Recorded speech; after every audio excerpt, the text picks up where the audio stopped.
Welcome to the Real News Network. I'm Paul Jay in Baltimore. Now joining us from Amherst, Massachusetts is Jame Boyce. He's the director of the Program on Development, Peace Building, and the Environment at the Perry Institute. He's also a professor of economics at Amherst. Thanks very much for joining us, James. Nice to be back, Paul. So, James, you've written a new book titled Economics, the Environment, and Our Common Wealth. Before we dig into some of the issues in the book, what was your kind of overriding objective in producing the book?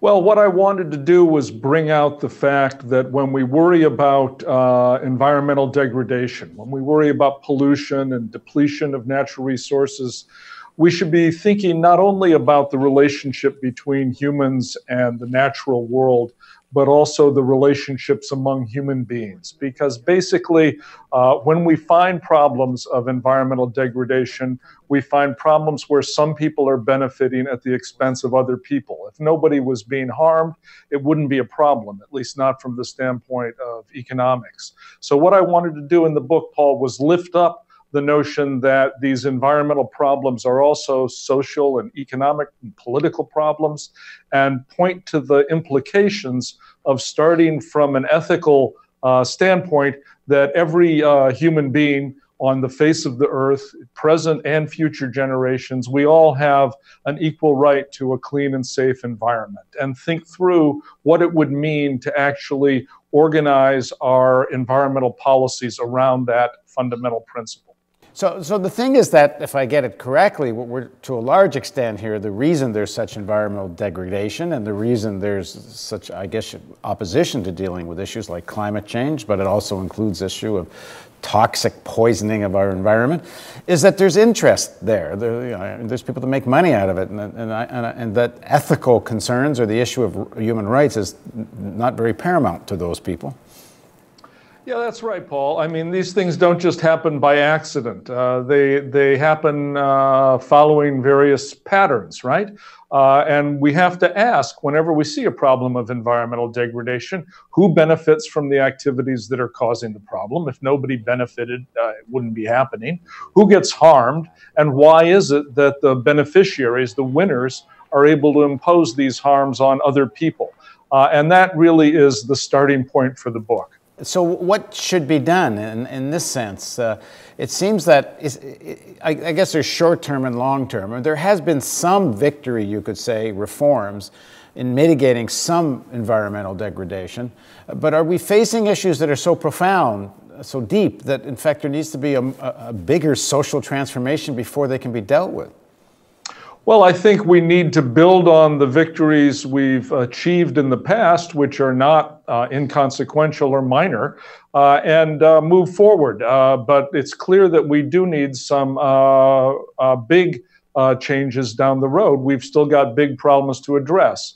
I think what we need to build on are not only the victories of the environmental movement, which brought us the Environmental Protection Agency and the Clean Water Act and Clean Air Act and so on, but also the victories of the civil rights movement, of the voter rights movements and so on, which have helped to empower the people who tend to be on the losing end of environmental problems, the people who tend to be victimized most.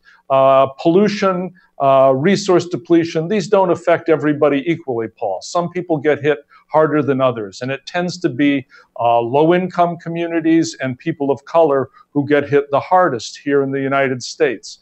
It tends to be low-income people around the world who get hit the hardest. And so if we want to address environmental problems, we also have to think about how to improve the ability of those who have the most to gain from addressing these problems to make their voices heard and to make their health and well-being and their children's well-being a central issue in the protection of the environment. So what would you like to see? And concretely, what do you think needs to be done, given the current state of politics and such? Well, I think we need to lift up the basic democratic and human rights principles that underlie environmental protection. We're not just interested in protecting the environment and nature for its own sake. It's not just about polar bears or spotted owls. It's about real people here and now, and it's about the well-being of future generations. And we need to think about those people when we're thinking about protecting the environment. We need to think about kids whose life opportunities are being affected by the pollution to which they're being exposed as infants and as small children.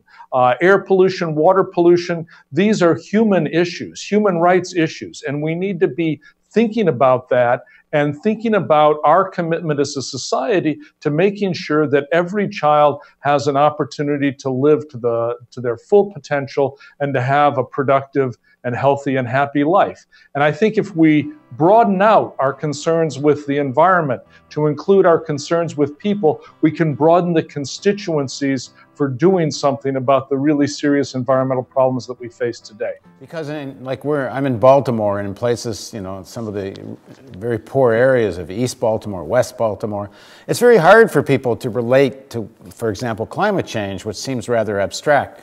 When you're facing such, you know, difficulties getting through the day, or very immediate issues of pollution. Like there's a guy in East Baltimore that does a toxic tour, and when they take you around East Baltimore, the amount of toxic dumps right next to where people are living, yet they sit there year after year. Yeah, that's right. These are immediate environmental problems, and we ought to be paying attention to them.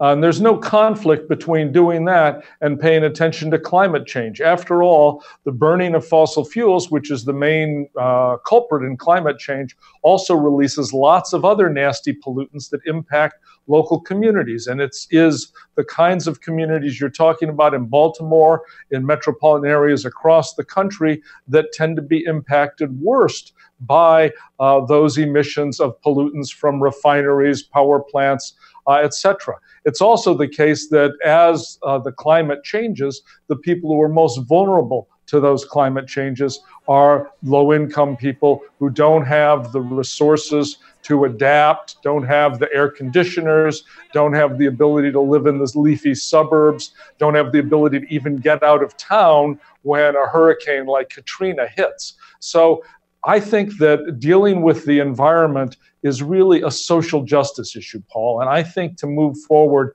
that's how we need to increasingly frame it. We need to recognize that piece of the picture. All right, thanks for joining us, James. And we're going to continue talking about some other chapters of James' books in some other segments. So thanks for joining us on the Real News Network.